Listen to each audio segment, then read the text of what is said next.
Hi everyone, it's your girl Janelle J, and welcome back to the Married to a Trucker channel. In this channel, we discuss everything about being an owner operator and owning your own trucking business, all from the perspective of being a trucker's wife. In this video, we'll be answering the question, how much money can you make as an owner operator? So stay tuned.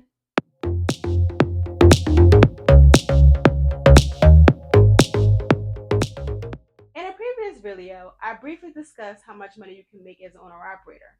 If you don't know, an owner operator is different from a company driver. A company driver is a driver who works for a trucking company and drives the company's truck.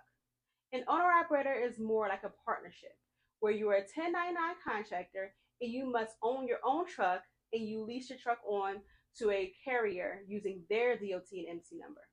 And being a company driver or an owner operator is different from having your own authority, which is owning your own trucking company using your own DOT number and MC number.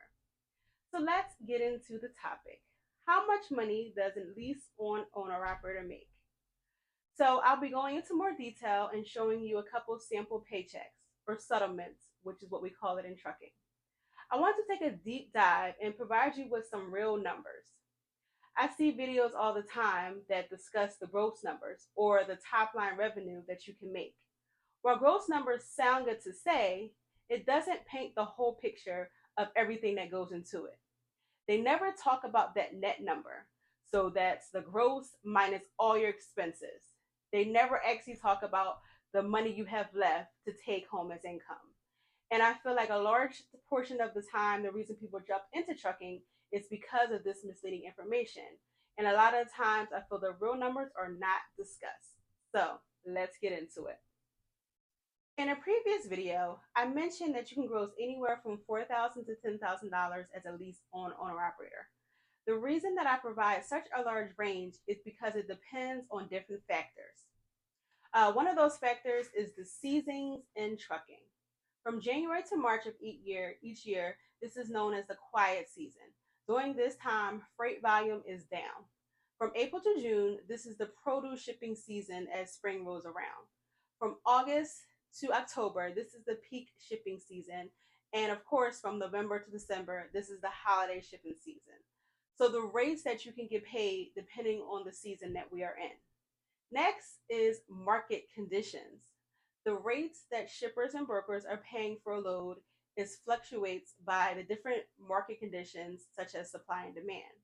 Right now in May 2023, load rates aren't as high as they used to be. Well, at least in comparison to 2020 and 2021. They're more in line with how historical rates have been prior to the pandemic. Another factor that determines how much money you earn is the type of load you're hauling. Whether you're doing dry van, reefer, hazmat, flatbed, or heavy haul, etc. So in that order, you typically have the lowest rates if you're doing dry van, and then the more you specialize in a certain thing, like you do heavy haul, typically you'll get paid more for those loads. So also the money that you get paid also depends if you're running local, regional, or over the road. Typically, if you're paid over the road, it's more money. Well, nowadays with the fuel being so high, it's kind of up for debate whether doing the long distance loads is worth it because of the expenses being so high. But in general, if you're over the road every night and you're doing it smartly by taking trips that pay the greatest rate per mile and the least having the least amount of deadhead, etc., you tend to gross more than a person who's local. And the last factor that affects the loads, the pay of your loads, is what loads your carrier has available to you. So the company you're leased onto, a lot of times they'll have a set pile of loads or load boards that you can choose from. And depending on the type of relationships that the carrier has with different brokers and shippers and the different direct, your dedicated contracts, that makes a world of difference to how much you're going to get paid.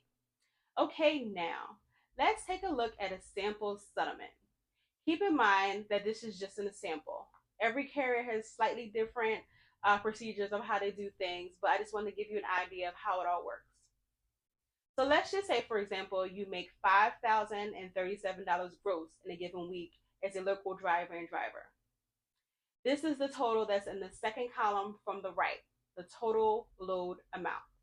Then the column right next to it is once the carrier takes their lease on percentage, so let's say it's 20%, the driver's pay gets dropped down to $4,029.60, which you have that money to cover your expenses. And let's just say you get $115 fuel charge and the total expenses deducted are $1,720. As you see, fees can include fuel, insurance, IRP plates, ELD service fees, trailer rental fees, and permits. Your net income becomes $24.24 for the week. And that's the amount that you will receive in your bank account. So while the 2,400 in a week sounds good because that may be more than what you're typically used to getting as a company driver, you have to take a step further and look below the line. There are some additional expenses that you're responsible for paying that you pay outside of your settlement. For one, your truck note, if you have one, your truck payment can range anywhere from $1,000 a month to $1,000 a week or more.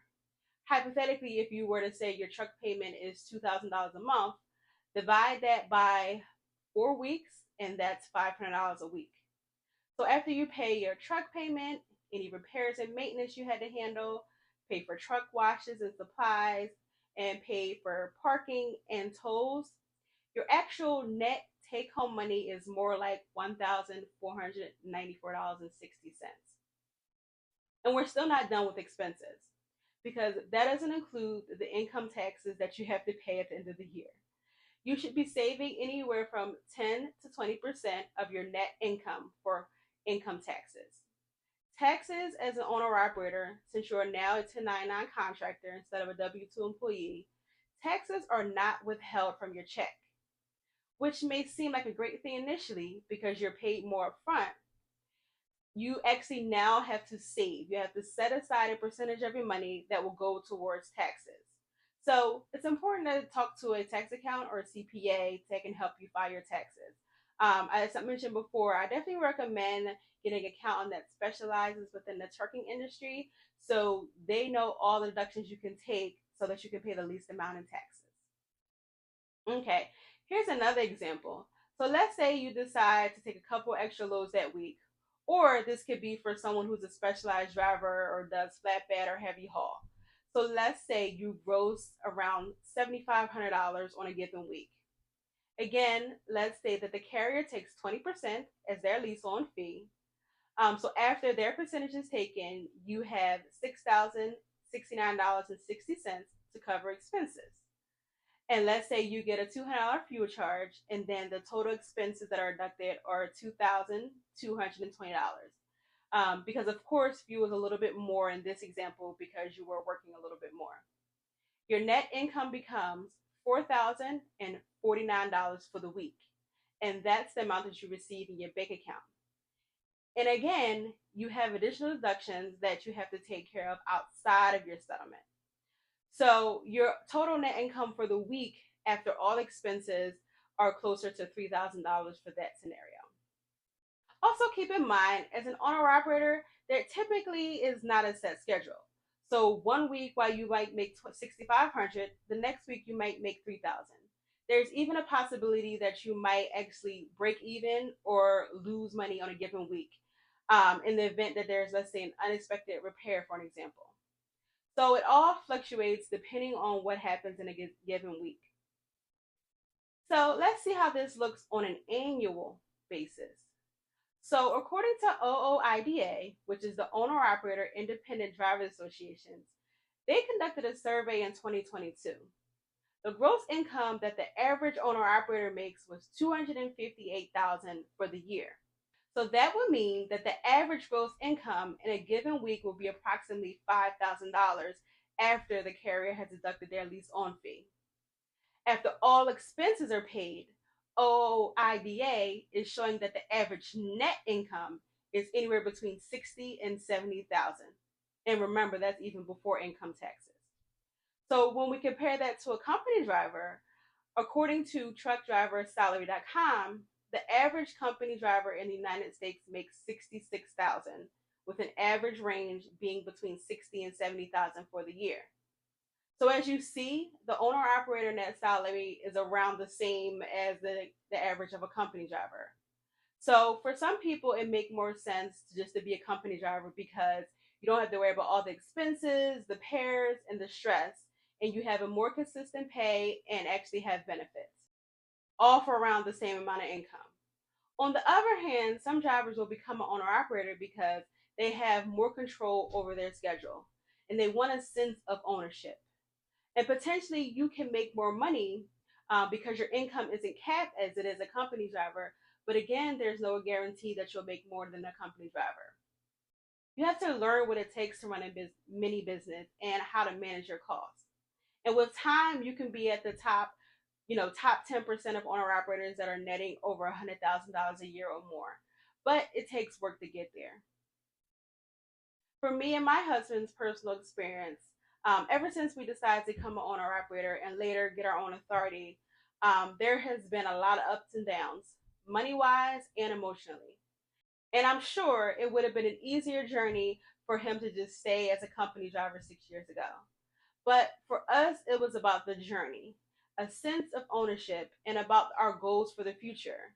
We wanted to grow within this industry, and we knew that becoming an owner operator would be a stepping stone for us.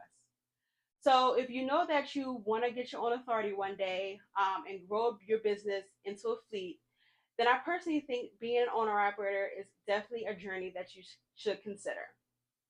So, that's it for this video. Please remember to subscribe to this channel, like this video, and set your bell notifications to be notified when the next video come out. Please also comment below if I failed to mention anything that goes into the owner operator pay. See you next time. Bye.